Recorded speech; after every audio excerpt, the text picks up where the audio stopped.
Hello friends, मैं doctor Rawat Chaudhary यश homeopathic centre Jodhpur से। Friends, मैं आप लोगों के साथ में बीच में काफ़ी सक्सेस स्टोरीज़ लाता हूँ। ये सक्सेस स्टोरीज़ वो केसेस होते हैं जो पेशेंट हमारे यहाँ ठीक होता है, तो उन्हीं का डाटा या कई बार उन पेशेंट से भी हम रिक्वेस्ट करते हैं कि अगर आप कंफर्टेबल फील करें तो आप खुद चल के और अपना सक्सेस स्टोरी शेयर करें कि कैसे आपकी प्रॉब्लम ठीक हुई। तो आज का वीडियो उन लोगों के लिए है जिनको थायराइड ग्लैंड से रिलेटेड एक डिजीज़ होती है जिसको हम कहते हैं हाइपोथायरॉयडिज्म, या रूटीन में कहते हैं सब टीएसएच लेवल बढ़ रहा है। तो अगर आपको भी कोई ऐसी प्रॉब्लम है तो किस तरह से उसको होम्योपैथिक ट्रीटमेंट से ठीक किया जा सकता है, यही सक्सेस स्टोरी विद रिपोर्ट्स में आपके साथ शेयर करने वाला हूँ। अगर आपको टीएसएच हाई रहता है, हाइपोथायरॉयड रहता है और आप थायराइड की टेबलेट ज़िंदगी भर नहीं खाना चाहते हैं तो ये वीडियो आप देख सकते हैं। फ्रेंड्स, सबसे पहले जिन लोगों को आइडिया नहीं है कि आखिर ये हाई टीएसएच क्या होता है या हाइपोथायरॉयडिज्म क्या होता है या थायराइड ग्लैंड क्या होता है, उनके लिए एक बेसिक आइडिया मैं जो है शॉर्ट में देने की कोशिश करूंगा। देखिए, सबसे पहले थायराइड ग्लैंड को समझ लेते हैं कि थायराइड ग्लैंड क्या होता है। ये हमारे गले में यहाँ पर से आप कह सकते हैं ये ग्लैंड होता है, इसको एंडोक्राइन ग्लैंड कहते हैं। यानी वो ग्लैंड जिनके जो सिक्रेशंस होते हैं आपके ब्लड के अंदर जाते हैं या हार्मोन सिक्रेट करते हैं। तो ये एक तरह का ग्लैंड है जो आपके यहाँ पर गले में है, और इसके अंदर जो वेट की हम बात करें तो लगभग ये 25 ग्राम वेट होता है इसका। और इसके अंदर दो लॉब होते हैं, एक राइट लोब होता है, एक लेफ्ट लोब होता है, बीच में विंड पाइप है, विंड पाइप के दोनों तरफ इसके दोनों लॉब्स होते हैं। और अब हम समझेंगे कि इसका मेन फंक्शन हमारी बॉडी में क्या है। तो ये हमारी बॉडी के अंदर दो मेन हार्मोन जो है सिक्रेट करता है। पहला तो T3 जिसको हम ट्राई आयोडोथायरोक्सिन कहते हैं, और दूसरा है T4 जिसको थायरोक्सिन कहा जाता है। तो अभी हमने देखा थायराइड ग्लैंड दो मेन हार्मोन सिक्रेट करता है, T3 और T4। और यहाँ बात हो रही है टीएसएच की कि आपका टीएसएच लेवल बढ़ गया है, आपको हाइपोथायरॉयडिज्म हो गया, तो ये टीएसएच कहाँ से आया। देखिए, समझने वाली बात यह है जिससे ज्यादातर लोग अक्सर कंफ्यूज रहते हैं कि जो टीएसएच हार्मोन होता है ये आपका थायराइड ग्लैंड सिक्रेट नहीं करता है। टीएसएच हार्मोन आपकी ब्रेन के अंदर एक और ग्लैंड होता है जिसको हम पिट्यूटरी ग्लैंड कहते हैं, वहां से सिक्रेट होता है। और टीएसएच हार्मोन की फुल फॉर्म है थायराइड स्टिमुलेटिंग हार्मोन। यानी ये हार्मोन जो है पिट्यूटरी ग्लैंड के यहाँ से सिक्रेट होता है और ये हार्मोन थायराइड ग्लैंड को जाके स्टिमुलेट करता है। इसका नाम ही थायराइड स्टिमुलेटिंग हार्मोन है। तो थायराइड को जाके स्टिमुलेट करता है, उसको एक्टिवेट करता है कि भाई आप जो है प्रॉपर्ली फंक्शन करें, जिससे कि आप जो है T3 T4 को प्रॉपर्ली सीक्रेट करते रहे। लेकिन किसी भी कारण से अगर आपका थायराइड ग्लैंड है इसकी फंक्शनिंग कम हो जाती है, ये थोड़ा स्लो हो जाता है अपने काम करने में, तो जिसके कारण बॉडी में T3 और T4 का सिक्रेशन कम होने लगेगा, तो फिर आपका पिट्यूटरी ग्लैंड है वो उसको थायराइड को एक्टिवेट करने के लिए ज्यादा टीएसएच का प्रोडक्शन करना लगेगा और आपके ब्लड के अंदर टीएसएच का लेवल बढ़ा हुआ बोलने लगेगा, जिससे कि वो जाके वहां थायराइड ग्लैंड को ज्यादा से ज्यादा एक्टिवेट करे, उसको स्टिमुलेट करे और अपने प्रॉपर फंक्शनिंग को कर सके। तो आप जब भी ब्लड टेस्ट करवाते हैं तो उसके अंदर आपका T3 की रिपोर्ट आती है, T4 की आती है, और ये दोनों जो हार्मोन से थायराइड ग्लैंड सिक्रेट करता है, और जो टीएसएच हार्मोन है ये आपका पिट्यूटरी ग्लैंड सिक्रेट कर रहा है। और अगर आपका टीएसएच लेवल बढ़ा हुआ आ रहा है तो इसका मतलब ये है कि थायराइड ग्लैंड है वो प्रॉपर्ली फंक्शन नहीं कर रहा है, उसकी फंक्शनिंग कम हो गई है। इसी को हम हाइपोथायरॉयडिज्म कहते हैं।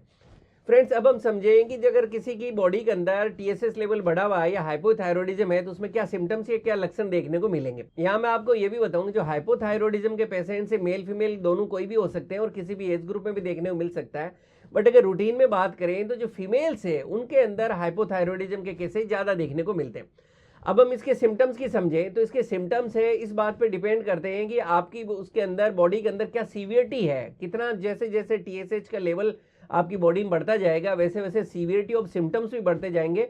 तो अगर इनिशियली सिम्टम्स की बात करें तो सबसे पहला इसमें आपको सिम्टम्स देखने को मिलेगा कि हाई टीएसएच के कारण आपका मेटाबॉलिज्म स्लो होने लगता है। और जब मेटाबॉलिज्म स्लो होने लगता है तो आप देखेंगे कि आपका जो बॉडी वेट है वो धीरे धीरे बढ़ रहा है, यानी आपका जो भार है शरीर का वो धीरे धीरे बढ़ने लगेगा और आप अपने शरीर के अंदर एक थकावट और सुस्ती फील करने लगेंगे।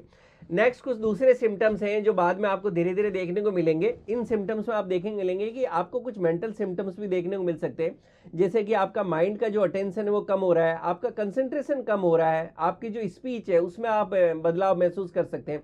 कई बार आप इसके अंदर चेंज ऑफ वॉइस फील करने लगते हैं, आपको लगेगा आपकी आवाज़ भारी हो रही है और आपको शॉर्टनेस ऑफ ब्रीथ होने लगेगी, यानी आपको थोड़ा सा चलेंगे फिरेंगे तो थकावट कमजोरी सा लगेगा, सांस फूल रही है आपको।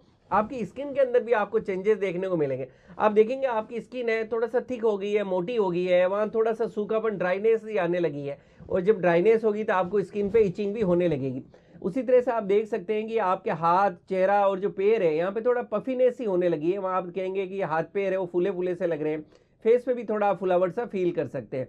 इसके साथ के अंदर आप अपने बालों में चेंजेस फील कर सकते हैं, फीमेल्स में पर्टिकुलरली सिम्टम ज़्यादा देखने को मिलता है कि जब आपका TSH लेवल बढ़ने लगता है तो आपको थिनिंग और हेयर्स होने लगती है, आपके बाल हैं वो हेयर फॉल भी आपको काफ़ी ज़्यादा देखने को मिलता है। इसी तरह से आप देख सकते हैं कि आपके पेट के अंदर भी चेंजेस देखने को मिलेंगे, जीआई के अंदर भी, और आप थोड़ा कॉन्स्टिपेशन फील कर सकते हैं, आपको जॉइंट एंड मसल पेन हो सकता है, और मेंटली आप इसमें थोड़ा डिप्रेशन भी फील कर सकते हैं।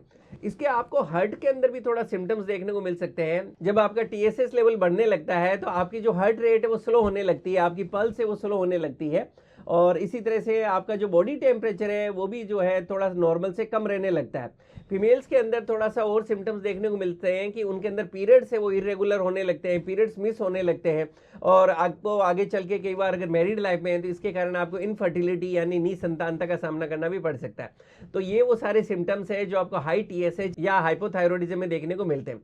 आप लोग जानते हैं कि थायराइड की अगर रूटीन में किसी के लिए कोई मेडिसिन शुरू होती है तो उनके लिए लाइफ टाइम एक प्रोसेस बन जाता है कि मेडिसिन लेनी है। वही होम्योपैथी के अंदर बहुत अच्छी अच्छी मेडिसिन आती है जो आप प्रॉपर्ली अपने डॉक्टर के गाइडेंस में लेते हैं तो काफ़ी अच्छे चांसेज हैं कि आपका हाइपोथायरॉयडिज्म जो है बिल्कुल हमेशा के लिए ठीक हो जाए और आपको मेडिसिन नहीं लेनी पड़े। कुछ ऐसा ही मैं केस आपके साथ शेयर कर रहा हूँ। पहली रिपोर्ट जो मैं आपके साथ शेयर कर रहा हूँ ये आप देख पा रहे हैं कि ये 7 अक्टूबर की रिपोर्ट है, और इसके अंदर इनका हमने जब थायराइड प्रोफाइल कराया तो इसमें T3, T4 और TSH आप देखेंगे तो जो TSH है इनका 19.68 है, जिसकी नॉर्मल रेंज आप देखेंगे कि 0.35 टू 5.5 है। तो किस तरह से आप देख रहे हैं कि इतना हाई TSH है तो नेचुरली उनकी बॉडी के अंदर ये सारे सिम्टम्स देखेंगे।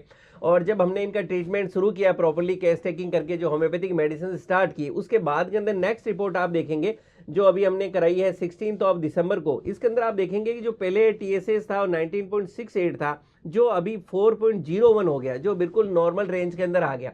यानी किस तरह से तेजी से इनका जो हाई TSH था वो बिल्कुल नॉर्मल रेंज के अंदर आ गया है। अभी हमने इनका थोड़ा ट्रीटमेंट कंटिन्यू किया हुआ है और कुछ समय बाद इस ट्रीटमेंट को हम बंद कर देंगे।